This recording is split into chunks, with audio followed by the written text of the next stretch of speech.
On va entamer maintenant la discussion avec les nombreuses questions qui arrivent là, sur le chat en live. La première qui va vous concerner tous les quatre, j'aimerais bien qu'on fasse un petit point rapide sur la partie hygiène, au sens large, distanciation, le masque. Finalement, de votre point de vue, en 2022, qu'est-ce qu'on retient ? Le masque simple, le masque FFP2, quand, qui, pour quelqu'un ? Est-ce que si le patient est symptomatique ? Qu'est-ce qu'on fait dans la salle de pause ? Comment on améliore ? On a probablement, comme on disait tout à l'heure, fait un mouvement de balancier extrême dans l'autre sens. On partait, comme le disait Lionel, de peut-être un mouvement qui n'était pas assez suffisant dans l'autre sens. Où est-ce qu'on arrête le balancier ? Qu'est-ce qu'on essaie de retenir ? Qu'est-ce qu'on essaie de préconiser ? Est-ce que, par exemple, l'hiver, avec les virus chez l'enfant, avec la grippe chez l'adulte, on garde le masque FFP2 ? Bref, qu'est-ce qu'on en retient pour la suite ? C'est une très bonne question. On a un problème d'acceptation quand même du FFP2 qu'on voit au quotidien, même si dans les recommandations des différents sites, on a essayé d'avoir des masques à pliage horizontaux et pliage verticaux, puisqu'il faut absolument les deux pour avoir une meilleure acceptabilité du personnel. Ça dépend de vos visages. Mais je pense que, par exemple, dans la crise Omicron, ça a été véritablement le FFP2 généralisé dans nos blocs opératoires, un moyen de maintenir cet outil de production qui aurait pu, compte tenu de la contagiosité, entraîner d'énormes arrêts de travail et des fermetures de blocs par manque de personnel. Et grâce au FFP2 généralisé, que c'était soit anesthésiste, IBOD, chirurgien, on a, en tout cas nous, en pleine crise, maintenu notre outil de travail. Le problème, c'est qu'on a défini des seuils sur lesquels on va passer en masque simple. Puis le problème, c'est que pour l'instant, nous, on ne s'en sort toujours pas. Et que là, avec le variant BA2, l'incidence remonte. On est descendu à 500, on est à 650 maintenant. Donc on sait qu'on va avoir une nouvelle vague qui est a priori moins intense, mais qui va nous impacter tout avril. En tout cas, la sortie du masque pour nous, c'est pas maintenant. D'accord, donc peut-être quelque chose qui n'est pas définitivement tranché, mais en tout cas, ça a peut-être le mérite d'avoir fait rentrer au bloc opératoire le FFP2 qu'on ne sortait qu'exceptionnellement sous la poussière pour quand les il y avait un tuberculeux. C'est ça, et donc peut-être que la position est encore à régler, mais en tout cas, ça améliore les choses. Chez l'enfant, puisque tu nous parlais même peut-être à l'inverse de l'enlever quand l'enfant était réveillé, qu'est-ce qu'on en garde ? Alors, effectivement, un petit bémol chez l'enfant, là, comme je l'ai dit, l'accueil des enfants, c'est quand même extrêmement important pour que l'induction se passe bien. Donc, il faut que l'enfant se sente en sécurité dans ce monde hostile du bloc opératoire. Donc, enlever le masque, j'avoue que personnellement, je le faisais quand même de temps en temps quand un enfant paraissait très anxieux. Et même si on se dit, mais oui, mais l'enfant, il a l'habitude parce que à l'école, tout le monde a le masque, ses parents ont le masque, sauf que là, il arrive dans ce milieu hostile. Et en plus, on est en bleu. Alors, à l'époque de la Covid, on avait les gants, la surblouse, le masque, la visière, donc c'était un petit peu des extraterrestres. Donc, le masque, oui, je pense qu'il faut vraiment le garder, et notamment en période hivernale, pour notamment les plus petits, et je pense que même ça sera un message à faire passer à domicile pour les nouveau-nés, notamment les moins de 1 mois. Attention aux visites, on parlait des visites, mais en période hivernale encore plus. Donc le masque, oui, le FFP2 pour la période de l'intubation, parce que même si on parle des vidéolaryngoscopes, tout le monde n'a pas ce vidéolaryngoscope au bloc opératoire, et forcément, alors après on va parler de la contagiosité des enfants avec le Covid ou avec les autres virus, donc je pense que le FFP2, il faut essayer de le maintenir, même si c'est difficile, et là on sent bien sûr un relâchement. Donc oui, mais notamment pour l'accueil des enfants. Je voulais juste revenir, maintenant il y a quand même les études qui montrent que c'est pas trop l'intubation au final, sauf en pédiatrie, mais c'est beaucoup l'extubation, qui est le moment à risque de contamination. En fait. C'est probablement acceptable de le garder que sur ces temps assez courts de l'intubation et de l'extubation. À partir du moment où ils ont un filtre, c'est fini, la contamination est quasi nulle. Et si la Covid, par bonheur, s'arrêtait, on n'oublie pas, comme tu disais, qu'on commence à suggérer que les adultes transmettent le VRS, et que finalement, même si on n'en tombe pas malade, l'équipe d'anesthésie du bloc opératoire peut provoquer pour les prochaines bronchiolites, pour les années à venir. Moi, j'aimerais poser la question à Jean-Michel. En soins critiques, finalement, le masque qu'on ne portait, le 2R, qu'on ne portait pas beaucoup, voire le FFP2, est-ce que du coup les gens le portent plus, le porteront plus ? On le garde quand ? Le porte plus, c'est une évidence, au moins le masque chirurgical. On n'en tue pas tant que ça en réanimation, et les masques FFP2, on en met quand même beaucoup moins. Je te ferai une réponse de président de Klein. c'est peut-être une opportunité pour faire rentrer, enfin on a fait rentrer, mais pour éviter que le masque simple, chirurgical, sorte des hôpitaux. Tous les hygiénistes expliquent depuis 30 ans que pour diminuer les infections nosocomiales, pour diminuer les contaminations, il faut porter des masques à l'hôpital quand on travaille. Peut-être que le challenge sur cette sortie de pandémie, progressive, je ne sais pas si c'est ce coup-ci, je ne sais pas combien on aura de vagues derrière, mais ça va être de maintenir le masque simple quand on travaille. C'est dur, on en a tous marre, mais globalement, il faut qu'on sorte les bénéfices, et ce bénéfice-là, il est réel sur le plan de l'hygiène hospitalière. Alors moi je renchéris en tant que président de CLIN là pour le coup et effectivement je pense que c'est véritablement un challenge, mais c'est le challenge qu'il ne faut pas rater, et clairement je pense qu'il va falloir maintenir le masque 2R dans les réanimations en sortie de crise. Si on n'arrive pas, on a perdu 50 ans. C'est ça. Alors deuxième aspect, Marie, une autre question qui revient beaucoup, j'aimerais qu'on revienne sur la téléconsultation qu'on a je pense tous vécu et qu'on modifié pendant 2 ans nos pratiques. Dans tous les secteurs. Alors peut-être pas de téléconsultation en réanimation, mais peut-être de la télémédecine quand même, du recours à du distanciel, je sais quelque chose que tu connais bien aussi, du recours à de l'expertise peut-être à distance davantage, ou en tout cas plus cadré, plus institutionnalisé. Alors la téléconsultation, tu nous l'as dit, ça a été un progrès pour beaucoup de choses, éviter de faire déplacer les femmes. C'est vrai que finalement quand on fait un geste mineur chez un ASA, est-ce que vraiment il a besoin de venir nous voir à l'hôpital? Mais à l'inverse, je pense qu'on a tous vécu, et moi encore la semaine dernière au bloc opératoire, des cas de malades finalement probablement sous-évalués parce que quand surtout le logiciel de visio ne marche pas, le malade n'est pas en face de nous et que ça atteint des limites. Alors moi j'aimerais bien que comment vous voyez les choses? Est-ce qu'on le garde pour tout le monde? J'imagine que vous allez me dire non. Mais où est-ce qu'on fixe des bornes et bon, probablement qu'on ne reviendra pas sur le décret autorisant l'anesthésie à faire la téléconsultation, en tout cas je l'espère. Mais où est-ce qu'on fixe les limites? Je pense qu'il faut faire comme dans les pays où il n'y a pas de consultation d'anesthésie. Par exemple, au Royaume-Uni, comment ça se passe? Ils ont le patient voit le chirurgien et après ils ont une clinical nurse qui a une grille et qui coche en fait les pathologies. Et en fonction de certaines pathologies, elle va l'adresser à une consultation d'anesthésie dédiée. Donc en obstétrique, par exemple, ce sont toutes les obèses, donc un BMI fixe, en fait une grille pour dire là il y a des pathologies, consultation, là il y a 0 pathologie, téléconsulte parce qu'en France c'est obligatoire, mais en tout cas pas en présentiel forcément. À mon avis, ça serait une avancée majeure parce que la consultation en obstétrique, je parle de l'obstétrique, ça nous prend un temps énorme pour finalement un bénéfice qui est surtout l'information qu'on peut faire dans des réunions avec plein de femmes et qui est beaucoup plus efficace. Donc je dirais qu'il faut les screener en amont. Il faudrait des infirmières qui screenent ces patientes avec facteurs de risque à définir. Et puis ceux-là, on les voit en présentiel. Et alors peut-être une autre question au-delà de ça, selon quelle modalité? Parce que vous nous l'avez dit un petit peu, Lionel et Marie, Mathilde aussi un petit peu. Est-ce qu'il faut absolument de la visio? Déjà, que dit la loi? Et est-ce qu'il faut absolument de la visio? Est-ce que l'appel téléphonique peut se substituer? Parce que tout ça, c'est aussi derrière de l'équipement, des logiciels, des webcams. Moi, je me souviens qu'en pleine pandémie, on demandait des webcams et on voyait arriver des choses qui ne se branchaient pas dans les ordinateurs. Donc voilà, avec quelle modalité la téléconsultation?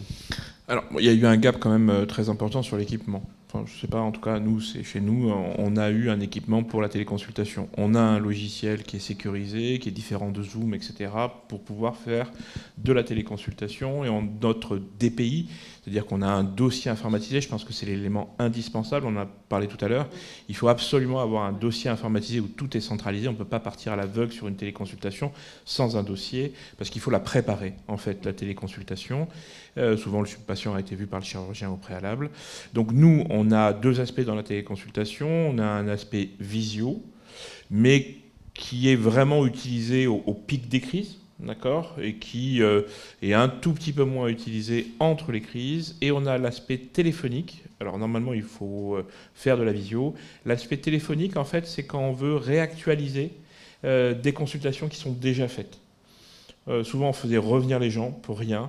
Et vraiment, là, je pense que pour le coup, on peut réactualiser assez facilement les consultations.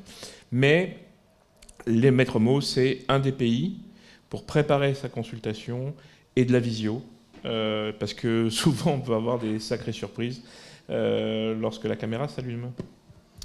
Mathilde, la téléconsultation chez l'enfant, est-ce que c'est plus difficile, notamment chez le petit enfant, on va dire, qui peut avoir peut-être moins d'attention quand il est chez lui, dans son environnement familier avec une caméra, dont il ne voit pas forcément le retour, qu'en face du docteur à l'hôpital? Oui, effectivement. Alors après, les tout petits, j'irais presque finalement une téléconsultation chez les moins de 1 an. En fait, dans le box, il est dans sa poussette, il n'écoute pas, il dort, il boit. Enfin, donc là, ce serait peut-être plus facile, à condition d'être sûr que les examens complémentaires ne doivent pas être prescrits. Parce qu'en plus, on sait que une prise de sang chez un enfant, c'est compliqué en ville, avec des normes différentes par rapport à l'hôpital. Donc voilà, il faut être sûr. Et comme le dit Lionel, je pense qu'il faut préparer, ce qui d'ailleurs demande du temps médical supplémentaire, de screener tous ces dossiers pour savoir quel patient est éligible à la téléconsultation.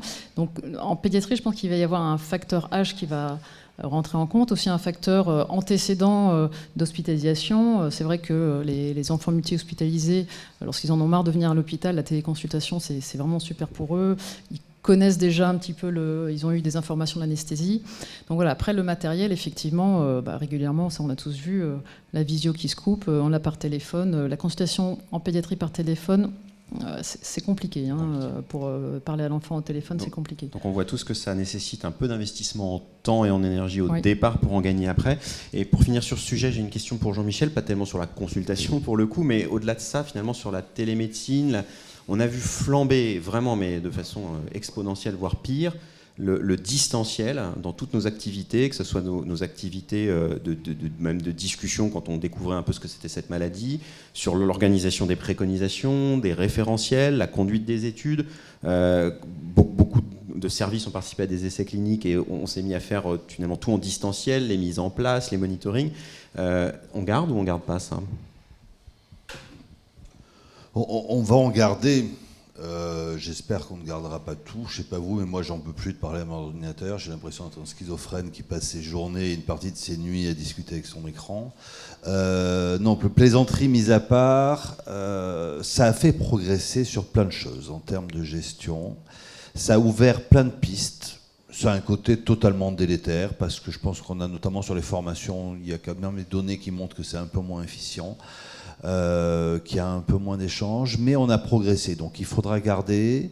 On a vu avancer en France, qui est un pays totalement hermétique à ça, la notion de téléexpertise en réanimation, qui permet d'expertiser certains dossiers et de discuter sur le plan éthique, sur le plan médical pur. Et il est en train de se mettre en place des astreintes en visio comme ça, au long cours. C'est un peu compliqué, c'est le business model qu'il faut monter. Mais on bosse avec la DGOS et avec les ARS parce que ce qu'on avait monté, au moins en Ile-de-France, au plus fort de la crise, a rendu énormément de services. Où il y avait des réanimations éphémères ouvertes dans un endroit qui étaient non tenus par des réanimateurs. Et ça a permis de prendre des décisions, d'avancer. Donc ça, il faut essayer de le garder. On avait fait un peu de télédiscussion pendant la crise aux Antilles, parce que c'est épouvantable ce qu'ils ont vécu aux Antilles, et c'était pas pour faire de la réanimation, c'était pour discuter de dossiers compliqués, parce que je crois qu'à un moment, quand la pression est trop forte, il est important de pouvoir discuter. Donc en ça nous a permis de progresser énormément. On va avoir un peu de balancier, mais on arrivera à se stabiliser sur quelque chose d'intéressant. Alors on va finir, encore pour synthétiser, 2 petites questions. On va essayer de faire une réponse courte pour que tout le monde puisse intervenir. Alors j'aimerais vous demander, vraiment ce coup-ci, sur la prise en charge médicale. Notre quotidien au bloc opératoire, peut-être, je ne sais pas, le nom du médicament, la technique de ventilation. Si vous deviez retenir une chose que la crise a mis en lumière et sur laquelle ça vous a fait progresser, je vais commencer par Lionel, parce que tu nous as dit c'est peut-être l'extubation en salle avec sa cascade d'effets positifs. C'est ça que tu retiendrais pour moi, c'est ça que je retiens, avec vraiment une optimisation de l'anesthésie qui était un peu laissée de côté parce que le patient a été extubé tranquillement en SSPI. Et on prenait un peu moins de temps pour l'optimiser. Là, le problème, c'est que derrière, il y avait d'autres patients et il fallait aller vite. Il y a une question là-dessus. On peut peut-être même encore, dans ta structure, visiblement, dont tu nous montres les coûts, aller encore plus loin dans l'optimisation, parce que le Sugamadex a flambé.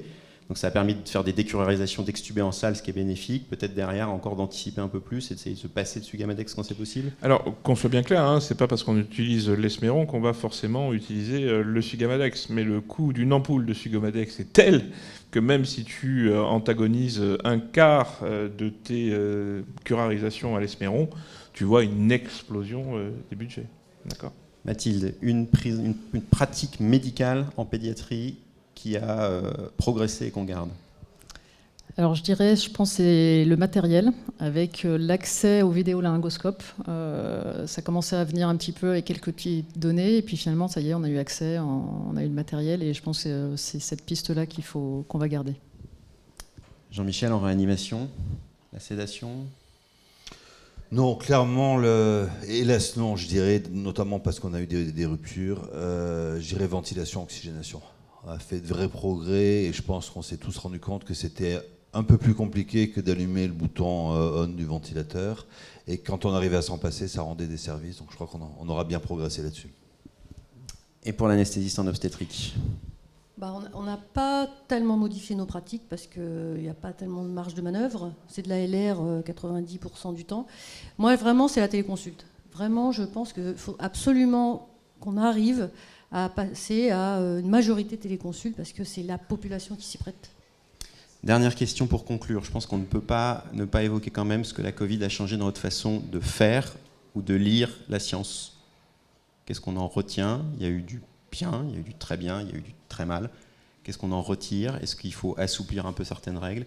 Ou au contraire, est-ce que ça a été l'occasion de montrer qu'il fallait les renforcer peut-être sur la conduite de la progression de nos connaissances ou la façon de lire et de se documenter? Vous en retenez quoi en un mot? Qu'est-ce qu'on peut en retenir? Plusieurs choses. La première chose, c'est, et je pense que c'est l'essentiel, la médecine, ça prend du temps. Ça prend du temps pour mieux appréhender les choses. C'est que malheureusement, dans l'immédiateté, on voit que beaucoup de bêtises sont dites et que la médecine a été véritablement fragilisée sur les chaînes d'information parce qu'on voyait des experts médicaux qui disaient tout et son contraire. Et donc ça nous a fait beaucoup de mal. Alors là, c'est plutôt sur le côté réanimation. Il y a une véritable perte de confiance des familles vis-à-vis de la médecine et de la réanimation. En tout cas, nous, c'est ce que l'on vit. Mais bon, ça va se rattraper. La deuxième chose, c'est quand il y a un agent inconnu qui arrive, des mesures dures, ce qu'on a mis en place, et puis après, des mises à jour avec un assouplissement. La part d'ombre de l'exposition médiatique aussi. Mathilde, peut-être en pédiatrie, quand il y a peut-être encore moins que rien, puisqu'il y a eu un peu de données dans tous les sens chez l'adulte, mais finalement chez l'enfant peut-être encore moins et de façon décalée, puisque en première vague ou en deuxième vague, ça concernait beaucoup moins les enfants qu'avec les dernières avec Omicron. Comment on progresse? On devient pragmatique?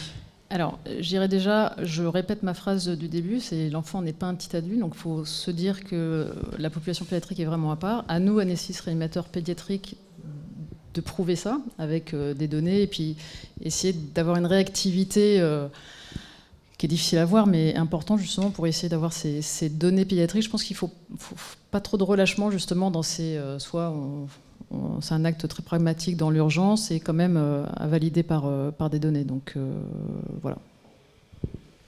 Jean-Michel, en soins critiques, ça a été vraiment des fois au nerf de la guerre et avec des débats entre non-experts dans les médias. Comment on revient à quelque chose de raisonnable ou est-ce que tu penses qu'il faut simplement revenir à ce qu'on faisait avant ou que c'est un enseignement pour faire différemment? Je crois que déjà ce qu'on a compris, c'est que pire que pas de données, c'est des données fausses, des données fallacieuses, des données trafiquées. Que ce soit au titre médical pur ou au titre un peu plus général.